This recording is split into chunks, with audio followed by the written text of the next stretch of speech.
doorashadii maanta ka dhacday galmudug waxaan u arkaa runtii inay tahay xal in la doono maanta ayay aniga ila ahayd in doorasho maanta la galaahay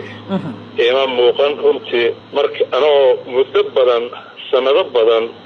ka soo shaqaynayo galmudug ujeedkayguna ahaa in horay loo socdo dadkuna ay wax qabsadaan aragtidaydu ay ahay waxaan aaminsanahay boqolkiiba boqol qabay haddii gaalkacyo xeef uu yidhi si sharci darro ah anaa madax ah anaa madaxweyneah baarlaman baa dhisay ula taagaya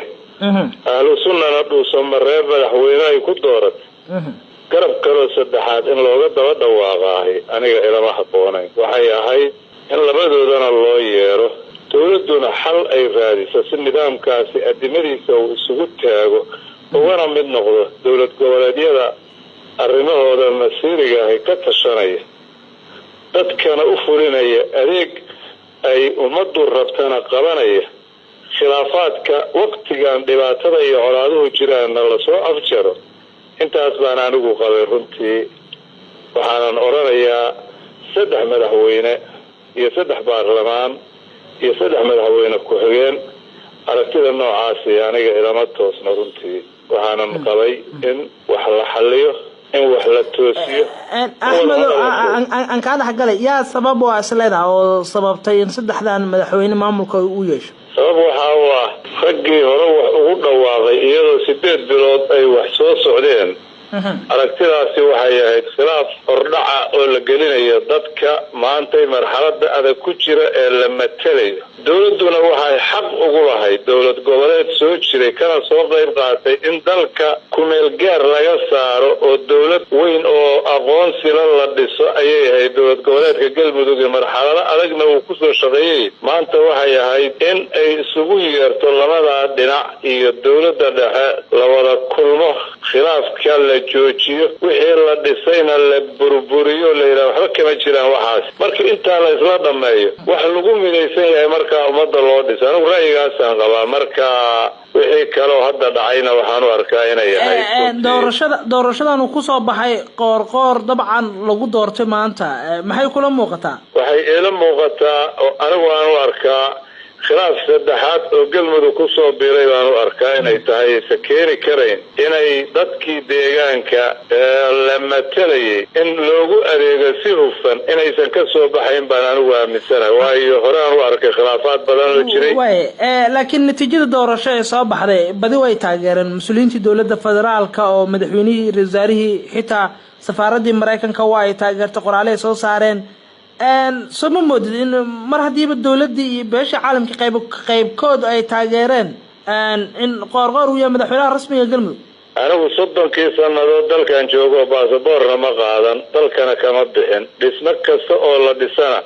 dadka waxaan ahaa inuu shaqeeyo diyaar u ahaa baan kamid ahay marka beesha caalamku dowlad goboleedka galmudug 3 madaxweyne dhisan yahaan taageernada ay leeyihiin wax taageera oo nuxur loo keenaysaa ma jiro hadii ay wax taageerayaan dawladda dhexe oo iyadii laftirkeedii culaysaad badan ay hor yaalaan ayada waxa la qabteen oo la toosiyaan maamulkaana Soomaaliya dadka iska leh oo ku dhashay dawlad labadaas gobolna degan ee wax garanaya ama siyaasiyiintooda iyo culimadooda iyo haweenka iyo dhalinyarada iyo mas'uuliyiinta degan gobolkaas labada gobole ayaga laga rabaa inay heshiisna raadiyaan maamulku sidoo ku shaqeyn lahaana ay ka fakaraan maahan Mareykan iyo China iyo adduunka taageertay wax nuxuray kordhinaysa anigu ma arko waxaas laakiin iskale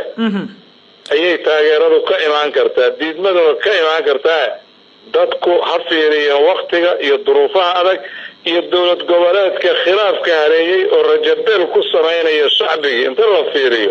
tanasulaad hal raasho waxna la dhisaan qabarun ayadoo nidna la wadan nidna la diiday soo kuma muuqato dadaalkii badnaay dawladdu ay gelisay waqtiga aad ka wareerwa halka uu geliyay inuu dambeyn natiijadan ay soo baxdo dawladuna ay ku qanacdo dawladdu hataa haday ku qanacdo waa dawladdu waa shacbi weeyaan waxa la xukumayana waa shacabka la rabaa aragtida inuu qaato shacabkiina waxaad u jeedaa hogaanadii hore u jiro maamulayana way ku fashilmaan hadda kii la keenaana meel khilaaf iyo fawda taagan tahay waxba kama qaban karo marka xal bay u baahan tahay in la fariisuuliyo wax la fariisiyo aragtidayda way laakiin xalku hadii dawladdu waqti badan gelisay ugu dambeyn doorasho dhacday madaxweynihii la doortay xal kale la dhiman oo galmudug laga baadi goobay maxay tahay xalka laga baadi goobaya waxa weeye gaalkacyo nidaam baa ka dhawaaqay dhuusamareebna laba looga dhawaaqay saddex maamul meel ay kaga qoran tahay dastuurka galmudug iyo dastuurka federaalka midna ma jiraan waxay marka halkaa ka muuqda 8 bilood wixii la soo waday inaysan istaagin oo aysan fadhin dadka deegaanka iskale inta ka baxaan isqabqabsiga iyo khilaafaadka iyo dhibka taagan meel aan dekad lahayn oo garoomo lahayn oo aan adduunyo iyo dhaqaale iyo macaawino international midna jirin waxaasoo dhan oo caqabada iyadoo ay jiraan yaan dadka lagu ciyaarina dadku ayahoodana ha ka fakaraan mujtahana la isku tanasulo wixii caqabadaha oo jirana hala fariisuuliyaan anigu qabaa si loo helo xal ummadda ay danaheeda iyo mujtamaca iyo dowlad goboleedku waxaan ragaadiyay oo khilaafka looga baxo anigu aragtidaasaan qabaa oo aan leeyahay waa meesha xalku jiro waa tanasul iyo wada hadal ee madaxweyne la doortay wasiir la doortay waxna xorey markay way yayta marka cid laga rabo in tanaasulka ay sameeyaan dabcan xaaf waqtigiisa waa uu soo qaatay aalusana sidoo kale wada hadallo wax badan way socdeen inkastoo lismari waayay cid tanaasulka laga sugayo in tanaasulka yayta cid tanaasulka laga sugayaa waxa weeye xaaf oo horeyna maamulkii galmudug baarlamaankiisu kalsoonidii uu kala laabtay dib badanna soo maray haddana khilaafyo badanna soo galay inuu tanasulo oo uu iska daayo wareerkan iyo khilaafaadkan iyo dhibkan iyo maamulkan dhibaatada haysata ahlu sunnana waa culumadii dalka iyaga laftirkooda waxaa la rabaa inay u tanasulaan ummadda iyo shacbiga ay matalayaan ayaa iyagana laga rabaa maahan inay iyagii khilaafka baabiin la culumadii khilaaf ku dhex jiraan xal ma wax walba loo sameeyay wax walba rooyaan baa tanasul badan baa loo sameeyay dawladuna dadka deegaanka iyo maamulka taageero ayaa xaq loogu leeyahay dhisid iyo faragelin iyo maamulid midna xaq uma leh ayadu dadka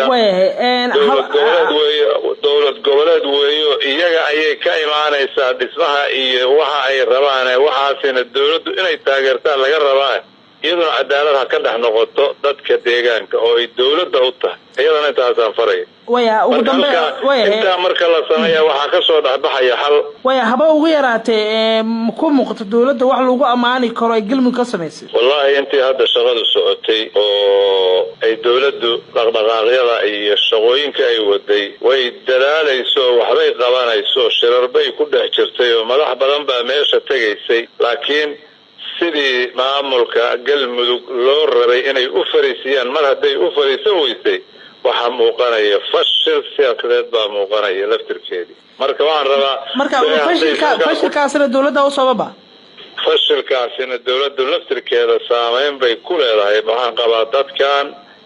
dhibaatooyin fara badan baa ka jira abaaro fara badan baa deegaanka ka jira Ahmed aan ka dhaxgalay aragti ahaan adigu marka maxaa qabtaa oo ahayd dawladdu waa dad dhilid waxaas ha sameeyso way inay sameeyso dawladdu hadii ay dhaxdhaxaad tahay oo aysan wax wadan ay ummadda adeegii iyo dawlad goboleedku wixii uu ka rabay ay iyadu hoggaan bay u weeyaan dadkuna dawladda ma diidana ay isku wado khilaafo ma imaadeen sida anigu aan qabo aragtidayda dadkana hogaamadii hore u soo shaqeynayay oo ku fashilmay siyaasadana iyaguna ha tanasuleeno ummaddu ha u daayeen inay iyagu haddii culaysaad u yimid sidii cabdikariimba u tanasulay inay madaxda kalena tanasusho dawladduna dhexdhexaad noqoto khilaaf la-aanna wax lagu dhisaan anigu qabo halkaasa waxaan isleeyahay galmudug raalli la isaga yahay inay ka soo bixi karto waayo dadku hadda waxay leeyihiin dawladdaa wadata dawladdaa keentay dawladdaana xoogays waxaasoo dhan cadaalad baa kaafin kartaan qabaa aaminsana